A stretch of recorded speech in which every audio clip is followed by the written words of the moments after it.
Good man. Cool. I think the last time I saw you was like 5 years ago, and it's like, that's it now. Right, I know, yeah, it's weird. The end of the Harry Potter empire. Well, not necessarily the end, but... Yeah, it's certainly a stall for a while, I think. I know it probably is the end of it.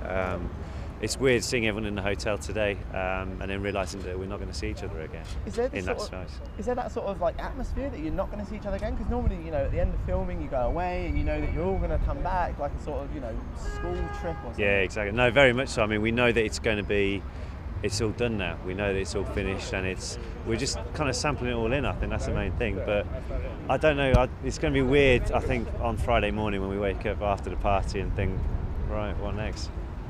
Is it going to be quite nice though, because it's such a big commitment, and obviously you've been doing it for so many years, all of you. Is it going to be quite nice now to sort of be able to go on and take on new projects and not have that restriction of filming the new films? And yeah, maybe. I mean, it's one of those things that I think we all feel like we've left university type thing, so there's no more to that to go to. We've got to go out and prove ourselves, I suppose, because we couldn't ask for a better learning curve. So it's it is an exciting time to go out and do it. You've all graduated at Hogwarts. Yeah, although we haven't had the whole ball and gown thing, but it's you could say we had that. Yeah. And tell me about, you're here obviously tonight for the Great Ormond Street charity to raise awareness and raise money for it. I mean, how cool is it that, you know, to come down here and shine a light and yeah, it's pretty cool. I mean, my brother actually and I went around Great Ormond Street in about March time.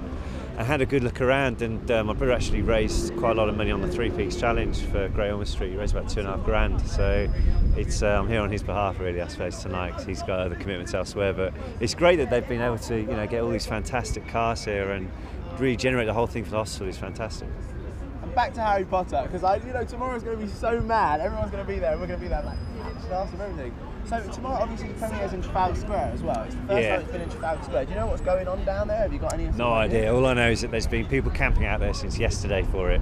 They showed us an outline of the route we've got to do on an A to Z map. So I suppose that kind of gets the idea of the scale. But it's going to be insane. It's going to be the biggest thing I think London's seen for a long time. It's going to be like the royal wedding.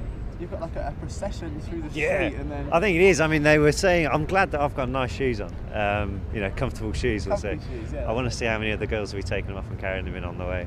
Oh man! Or if they will or not. If not, they'll probably just grin and bear it. We were down there yesterday, and we were talking to a couple of fans, and I mean, literally, I think so many people sort of our generation, or generations have grown up with Harry Potter, and it's literally for them. I mean, it's a really sad time because it really is. Yeah, it is. Yeah, it defines a generation, I suppose. We were in a nightclub the other week in Spain, and this guy came in and said, "Hey, I've been watching you guys since I was 10.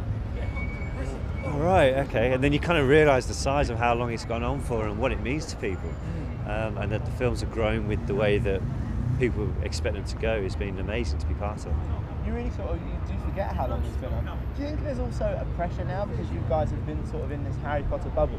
Do you think there's pressure now for all of you to go out there afterwards and prove yourselves? Maybe a pressure, but at the same time, it's more of an incentive, I suppose. That's the main thing. We're not the group of people who just sit back and go, right, okay, we've done that, and just rest on it. I think we're all very much the type of people who want to go out there and prove ourselves in another sense, which, as I say, is just an incentive to go and do more stuff.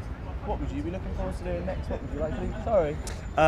I'd love to be doing a real action film, a proper blokes film, I suppose. With lots of firing of stuff, because especially in this last Potter film, is a lot more action packed, and I thought that's the type of thing you want to be doing. So.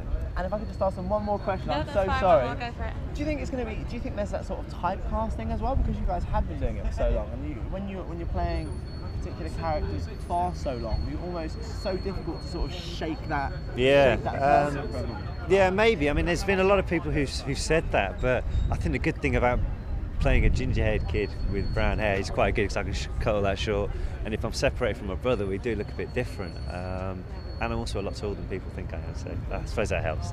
You've got it all in your favour. I know. Under that tall twin ginger exterior. Yeah, it's a total. I'm a chameleon. I'll blend to the situation. That's it.